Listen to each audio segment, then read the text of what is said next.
Attachez, on va parler un peu de Halachot de Kippour. Tout d'abord, expliquons le jour de Kippour, c'est quoi? D'abord, comprendre le jour de Kippour. Alors voilà que mon cher Rabbeinu, Am Israël, ils sont devant le Har Sinaï, en train de recevoir la Torah, et Hachem leur parle le 10 commandements. Maintenant, il faut chercher le livre. Alors Hachem, il dit à Moshe, viens, va le chercher.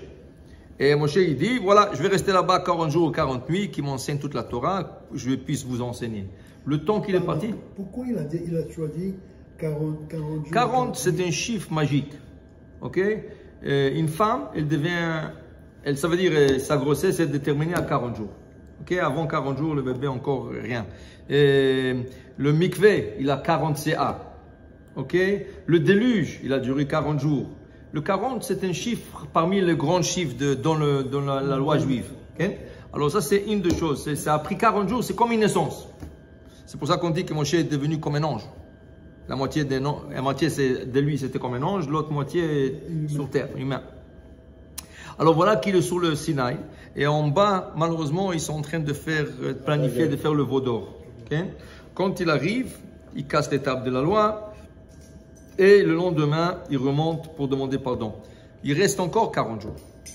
Et Hachem, hein? C'est ça. C'était le 17 Tammuz où il a cassé l'étape de la loi. Il est monté 18 Tammuz. Il est redescendu le Chavtet Av, le 29 Av. Mais Hachem lui dit, je ne pardonne pas. C'est trop grave. C'est comme une Kala qui a trompé son mari sous la choupa. Pas le mariage, pas pendant le mariage. Sous la choupa, elle est en train d'embrasser, on l'a laissé son boyfriend, son ami d'enfance. C'est ça? Ça se fait pas. Hachem dit, je ne pardonne pas.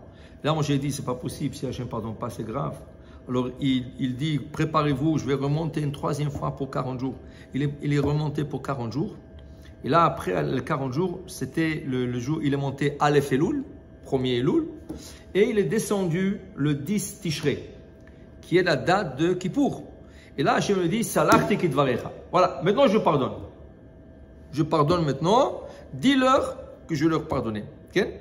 Comme la Torah dit, Ki bayom hazeh, cette journée est restée un jour du grand pardon. Ki bayom hazeh chaper alechem, le terotchem, mikol chatotchem. Je vous purifierai de tous vos péchés. Et depuis cette date, dans l'espace, dans le calendrier juif, est de rester une date de purification et de pardon. Okay? Alors ça, c'est le Kippour. Kippour, c'est venir et demander à Hachem pardon pour 364 jours qui sont passés l'année dernière. Depuis Kippour dernier. Tu as quitté le Kippour dernier. Oh, qu'est-ce que tu as fait pendant ces 364 jours? Et là, tu viens, tu demandes pardon à Hachem. Je m'excuse. Vous savez, c'est Sarah. Il est trop fort. Il m'a eu encore. Je voulais. Vraiment, je ne pouvais pas. Toi, viens là. Alors, si tu es sincère, quand je te pardonne. Mais une tchouva qui n'est pas sincère, Akadosh Baruch Hu ne veut pas l'accepter. Par exemple, Caïn, le fils d'Adam, il tue son frère Hevel. Okay? Et là, il demande pardon. Vous avez créé le ciel, la terre et la mer et tout, et vous ne pouvez pas me pardonner. Comment? Alors je dis, tiens, tu penses que je ne sais pas qu'est-ce que tu as dans ton cœur, tu es en train de jouer avec moi. Mais je lui dis, tu sais quoi?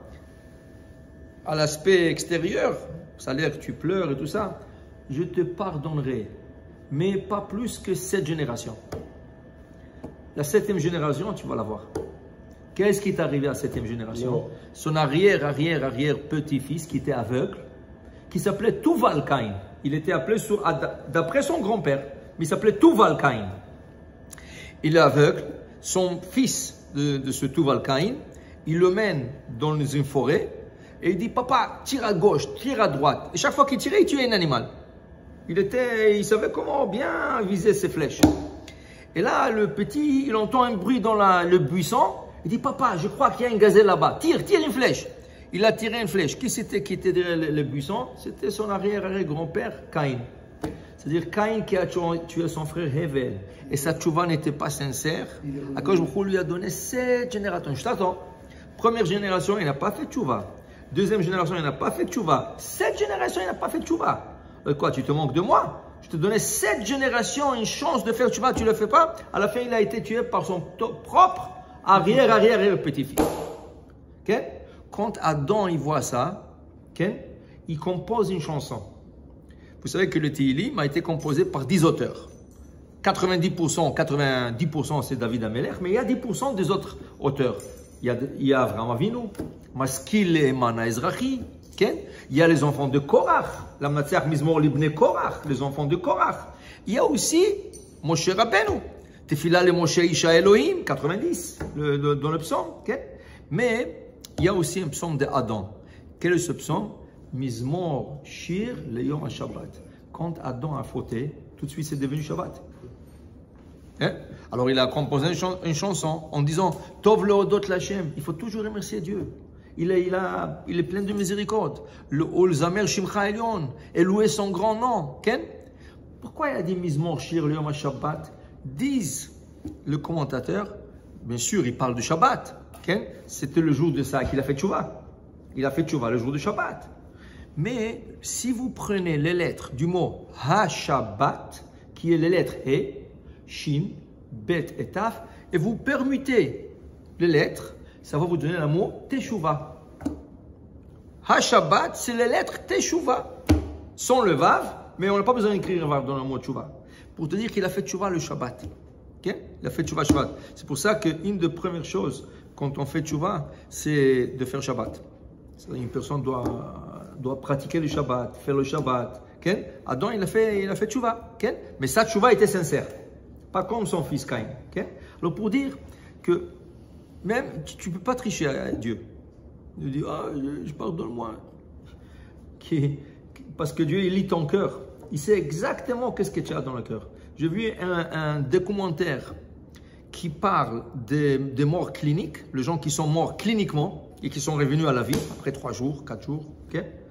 Et tous, ils racontent que quand ils étaient dans le ciel, on leur montrait un film de leur vie.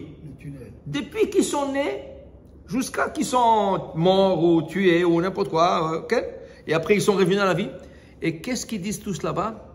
Là-bas, ils te montrent même qu'est-ce que tu as pensé quand tu te disputais avec ta femme, quand tu te disputais avec ton associé, quand tu as dit, tu pensais sur quelqu'un, et celui-là, dans ton cœur, tu pensais, tu l'as dit à personne. Là-bas, il te le montre même ça. Parce que Dieu, il lit le cœur. Il sait qu'est-ce que tu as dans le cœur, pas seulement dans le... Alors, tu ne veux pas tricher Dieu. Alors, si tu fais une tchouva, fais-la sincèrement. Mais en Israël, vraiment, ils ont fait une tchouva sincère. Ce jour de Kippour, quand ils ont reçu le 2e table de la loi, et Dieu leur a dit, Salachti kidvarecha, bon, je vous pardonne, et je vois votre tchouva qui est sincère, depuis, c'est resté un jour du pardon. Mais il faut demander pardon, mais il faut être sincère, il faut penser comment s'améliorer pour l'année qui vient. Donc, ça, c'est la fête de Kippour.